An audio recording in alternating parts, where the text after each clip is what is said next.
नमस्कार दोस्तों, जीवन पथिक के इस अंक में आपका स्वागत है। गौतम जी, आपका भी इस अंक में स्वागत है। मित्रों, आज हमारे साथ एक अभिनंदन। फिर हैं डॉक्टर गौतम चैटर्जी, आपके चिरपरिचित, जो हमसे जुड़ते हैं वाराणसी से। गौतम जी, एक बात बताइए कि आजकल ऐसा बहुत देखने में आ रहा है, लोग कहते हैं कि जनरेशन गैप है, कम्युनिकेशन गैप है। बच्चे माँ-बाप के साथ, अपने माता-पिता के साथ सही तालमेल नहीं बिठा पाते हैं। माँ-बाप को ये लगता है कि बच्चे उनका कहना नहीं सुनते और बच्चों को ये लगता है कि माँ-बाप हमें नहीं समझते। तो इसमें ये तो हमेशा ही रहा है और फिर क्लोजनेस भी रहा है। एक्चुअली माता पिता ये समझते हैं कि बच्चे उनका भौतिक विस्तार है, साथ ही ये भी सोचते हैं कि उनको उनका मानसिक विस्तार होना चाहिए। साथ ही पिता ये भी सोचता है कि अगर पुत्र है तो मेरा एक्सटेंशन है, मैं नहीं रहूंगा तो वो आगे रह जाएगा, इस रूप में मैं अमर हो गया।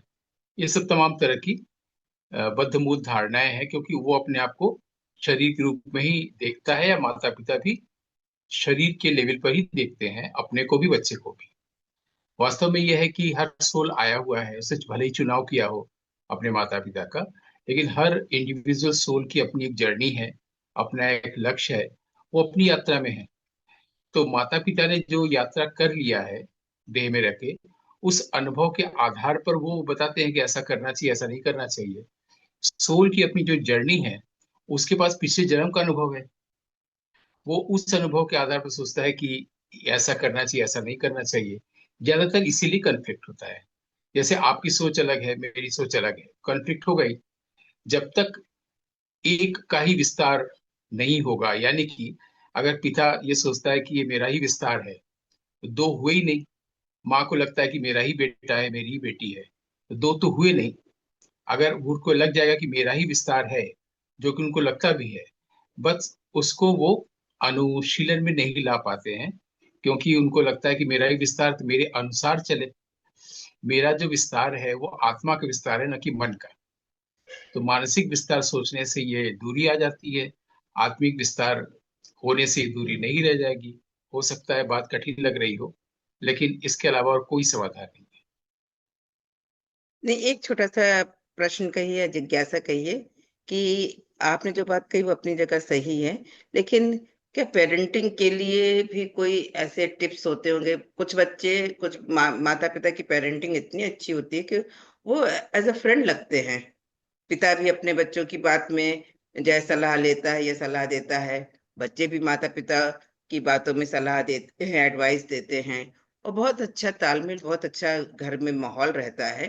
पर कहीं पे बिल्कुल इसका ऑपोज़िट है कि पिता को हर समय ये लगता है कि बच्चा उदंड है, मेरी बात नहीं सुनता है और बच्चे को ये लगता है कि माता-पिता एकदम मेरे दुश्मन हैं, मैं जो चाहता हूँ वो करने ही नहीं देते हैं।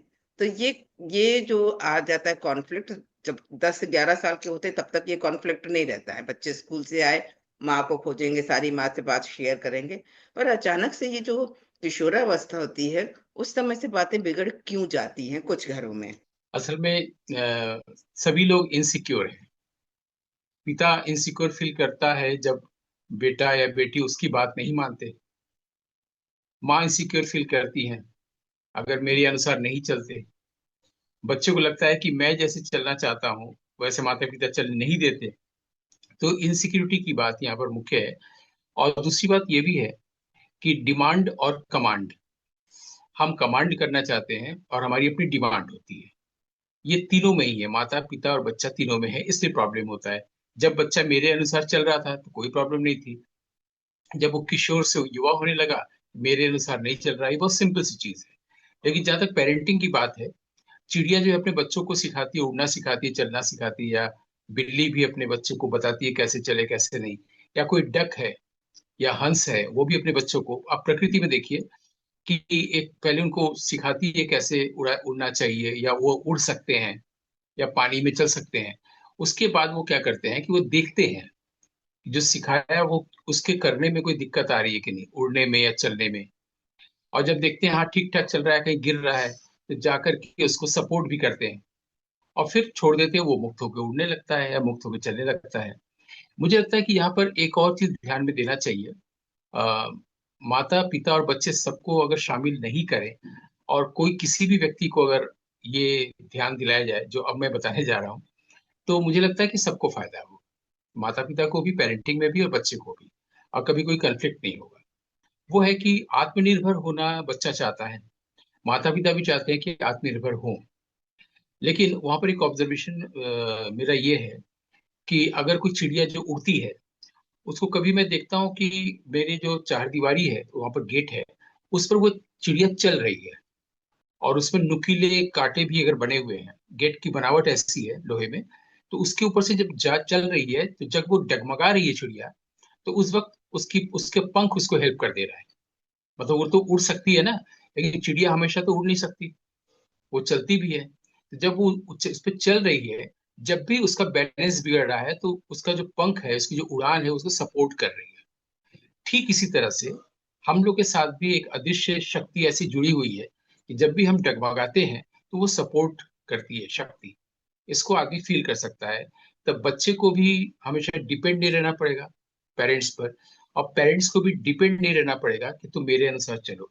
डिमांड और कमांड का जो ये रिलेशनशिप है, जो इनमें ही नहीं होता, सभी में होता है।